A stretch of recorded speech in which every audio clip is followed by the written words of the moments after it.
saat ini saya mengikuti acara Bakor Nasional tim 100 yang menjadi saksi untuk perjuangan Bapak Anies menuju perubahan, dan kami dari Saksi Nasional akan mengawal kegiatan-kegiatan khususnya pada saat pemilihan sampai benar-benar terpilihnya Bapak Anies menjadi Presiden Republik Indonesia. Oke, mantap.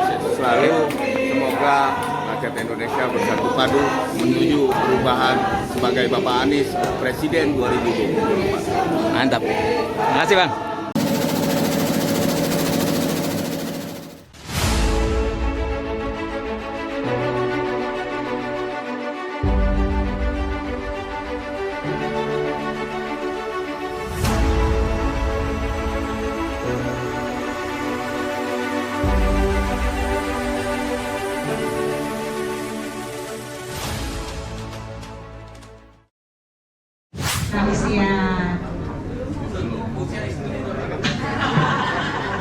Nanti biar kita dokumentasikan gitu ya. Selanjutnya kita dengarkan sambutan dari Ibu Tata Ujiati sebagai inisiator. Pertama-tama teman-teman, selamat atas dilantiknya atau dikukuhkannya teman-teman tim 100 Bakorsi tingkat nasional. Tepuk tangan untuk kita semua. Adalah untuk mengawasi proses pemilu dan memenangkan pemilu ya, atau pilpres nanti, sehingga harapan kita adalah bahwa pemilu bisa dilakukan secara jujur dan adil, dan kandidat yang kita dukung Pak Anies Baswedan bisa memenangkan pemilu. Itu harapannya. Dan kita para relawan membuat badan koordinasi saksi karena tahu bahwa saksi, penempatan saksi di TPS itu merupakan hal yang sangat-sangat vital. Sehingga dari tim 100 nasional ini teman-teman, nanti kita akan membuat tim 100 tingkat provinsi. Usai itu kita akan membuat tim 100 tingkat kabupaten. Usai itu kita akan membuat tim 100 tingkat kecamatan sampai tingkat desa. Jadi kita akan kerja cepat. Anggota tim 100 Badan Koordinasi Nasional. Dan kita berharap bahwa apa yang telah kita ikrarkan, apa yang kita tanda tangani, ini menjadi komitmen kita bersama. Teman-teman menjadi tim 100 Bakorsi tingkat nasional itu tidak mudah. Yang mendaftar hampir 600. Tapi teman-teman yang terpilih menjadi tim 100 itu merupakan orang-orang pilihan. Seleksi. Nah, ini nanti teman-teman tim 100 kita berdaya sendiri. Seperti contoh hari ini, saya ucapkan terima kasih kepada beberapa simpul yang sudah menyumbang. Pertama kepada Bung Anies, Pak Winston, terima kasih banyak. Yang kedua kepada Jarnas Beraksi, Pak Ali Yusuf, terima kasih. Sama dengan partai politik pendukung, dengan tim resmi pemenangan Anies Baswedan nantinya. Kita siap dilebur, kita siap untuk insya Allah, bismillah, kita akan mulai pekerjaan yang yang tanggung jawabnya besar. Kemenangan Pak Anies ada di pundak kita semua. Maka mari kita mulai kencangkan ikat pinggang. Kita mulai untuk sering-sering mampir di sini untuk rapat berkoordinasi dan sebagainya. Kenapa kita mulai sekarang? Karena waktu pemilu pilpres itu tinggal 8 bulan lagi. Ini bukan waktu yang lama, sehingga kita perlu speed. Dengan tenaga kita sendiri, ayo kita bisa lakukan apa yang bisa kita lakukan. Dendi, terima kasih. Yang terakhir kepada Jarnas Pesantren, terima kasih Pak Niam. Jadi ini adalah kerja kolaborasi teman-teman. Forkom tidak memegang uang. Yang pegang uang, yang punya uang adalah simpul-simpulnya. Dan alhamdulillah simpul-simpul mau untuk membagi sumber daya untuk kegiatan kita bersama berada di forum komunikasi Simpul Relawan Anies Baswedan. Kami barangkali mohon maaf Ibu Ida kalau koordinasi di awal-awal agak sedikit.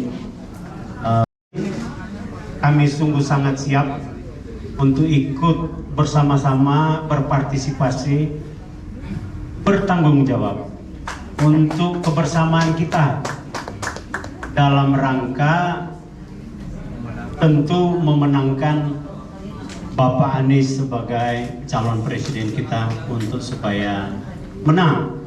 Itu intinya. Pasti menang. Mohon izin Pak Gus, kami atas nama Partai Demokrat Provinsi DKI Jakarta, saya mewakili Bapak Ketua yang kebetulan masih ada di Kalimantan sejak dari hari Jumat kemarin. Jadi kami diminta untuk mewakili. Sekali lagi kami Partai Demokrat di seluruh Indonesia, lebih khusus kami yang di Jakarta, kami sungguh siap untuk ikut dalam kebersamaan iring-iringan koalisi kita bersama. Bukan hanya Partai Demokrat, tetapi seluruh relawan yang ada. Kami sungguh sangat siap untuk bagaimana kami bisa bersatu, kita bekerja bersama, berjuang bersama.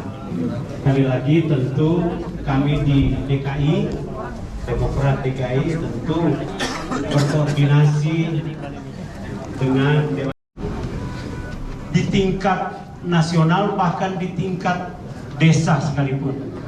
Ini sesuatu yang sungguh sangat-sangat baik. Kenapa? Karena tidak ada artinya perjuangan proses perhitungan. Mulai dari pencoba. Apa tujuan kita berkumpul di sini? Mengapa kita dari rumah datang ke sini dan mungkin di tempat yang lain yang tujuannya sama dengan ini? Meninggalkan istri, meninggalkan anak, meninggalkan suami, meninggalkan lingkungan.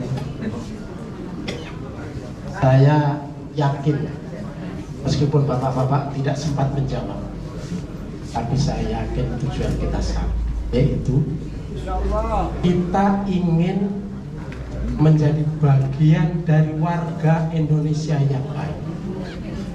Betul?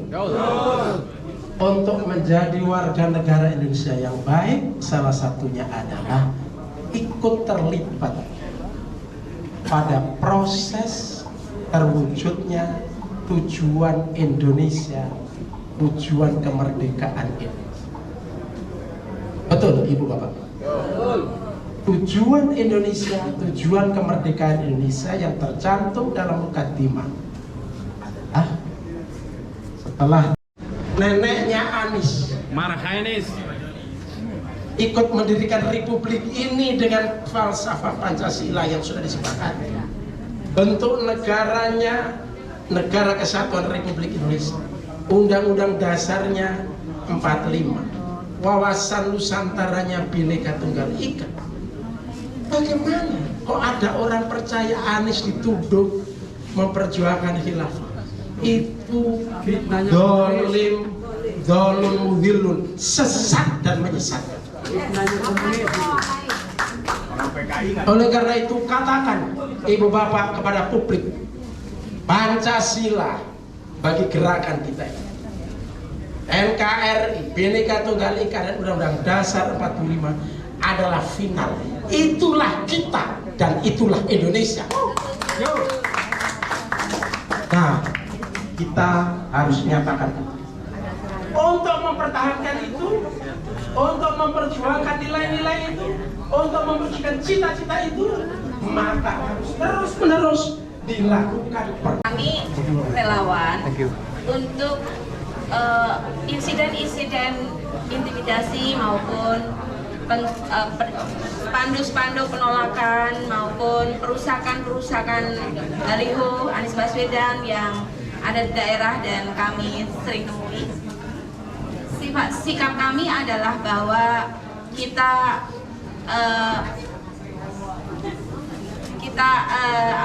jika ada kejadian dan kita tahu, kita melaporkan kepada polisi, misalnya untuk adanya perobekan kasus-kasus yang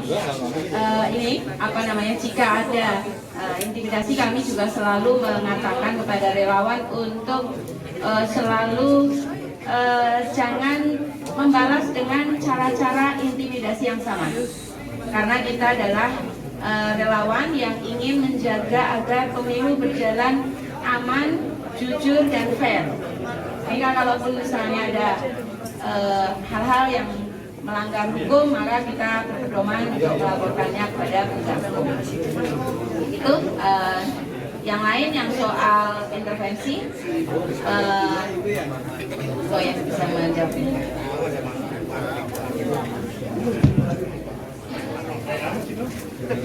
Ya, Bapak-bapak, Ibu-ibu semua, para wartawan. Sejak Mas Anies dideklarasikan menjadi calon presiden oleh Nasdem, kemudian setelah itu didukung berikutnya oleh Demokrat, kami melakukan safari sampai hari mungkin lebih dari 70 titik.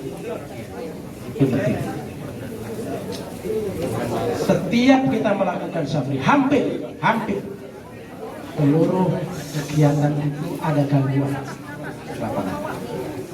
dalam bentuk spanduk penolakan, dalam bentuk demonstrasi penolakan, dalam bentuk baliho diturunkan, disobek-sobek, ya. Kemudian dalam bentuk ketika kita sudah punya izin di sebuah tempat dibatalkan dan macam-macam. Kita prihatin melihat fenomena kejadian aksi-aksi mereka itu, kita prihatin dan kami nyatakan secara terbuka mengutuk tindakan-tindakan itu.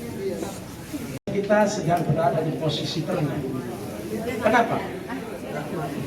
Karena salah satu yang kelihatan di lapangan adanya instrumen-instrumen,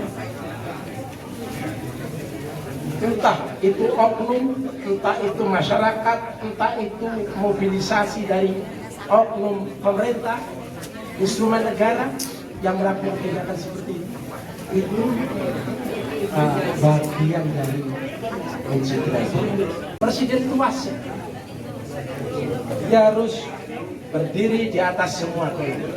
Dia harus memberi kesempatan semua calon presiden, semua calon partai politik yang ikut berlaga, tidak boleh berpihak, tidak boleh ikut campur. Itu tindakan yang tertutup, tindakan yang golek, tindakan yang menyalahi prinsip demokrasi, sekaligus dia akan menyalahi sumpah jabatan.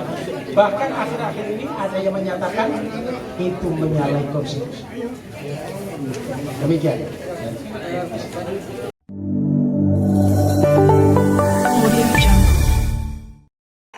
Di dalam demokrasi modern, saya ingatkan beberapa hari yang lalu, bahwa di dalam proses ini semua tidak ada kekuasaan yang berpindah, tidak ada kekuasaan yang hilang.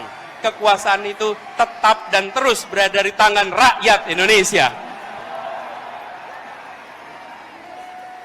Yang berpindah itu adalah kewenangan untuk melaksanakan kekuasaan rakyat. Dan tiap 5 tahun sekali, rakyat yang memegang kekuasaan menitipkan kewenangan itu secara bergantian. Inilah negara modern, inilah negara demokrasi.